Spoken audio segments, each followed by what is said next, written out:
बिस्मिल्लाहिर्रहमानिर्रहीम। अस्सलाम वालेकुम व्यूअर्स, मैं हूँ परवीना देसी टोटके के साथ। सुनाएं व्यूअर्स, क्या हाल चाल है आपका? अल्लाह पे उम्मीद करती हूँ आप लोग बिल्कुल खैर खैरियत से होंगे। जिनके यहाँ कोई मसला है भी है तो अल्लाह पाक से अर्ज़ है अल्लाह सब की मुश्किलें आसान करे।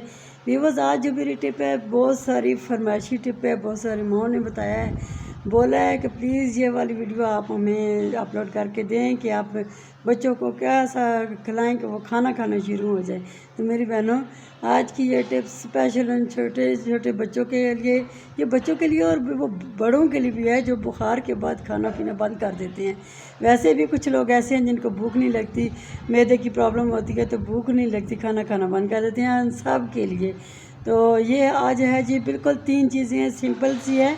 आपने इसे आलू बुखारा लेना है, सूखा आलू बुखारा, और इमली लेनी है, और आपने शक्कर ले लेनी है। आलू बुखारा और इमली को हम वज़न कर लें, और इसमें जो है ना ये एक बर्तन लेना होगा जो मिट्टी का है, तो उसको रात को पानी में भिगो दें उस बर्तन के अंदर। सुबह उठते ही उसका पल्प निकाल दें, और जिसके जो पल्प निकलेगा उसमें शरबत आपने बनाना है वो शक्कर ऐड करके। तो निहार मुँह अपने बच्चे मरीज़ जितने भी हैं जिनको भूख नहीं लगती, बूढ़े बुजुर्ग, जो मेरे भाई बहनें, सब जो जिनको भूख नहीं लगती सब के लिए है कि वो ये शरबत पिएँ। तो इंशाअल्लाह उनको खाने का दिल करेगा, वो मन भर के अपना खाना खाएंगे, रोटी खाएंगे। अल्लाह की कुदरत जो हमारी खाने में है, जो गंदम की रोटी में है, वो कहीं भी नहीं है। उम्मीद करती हूँ मेरी आज की टिप आपको बहुत पसंद आई होगी। लाइक करना ना भूलिएगा, शेयर करें, सब्सक्राइब करें, सब बहनों भाइयों को आगे शेयर करें, ये मेरी आवाज़ सब तक पहुँचे।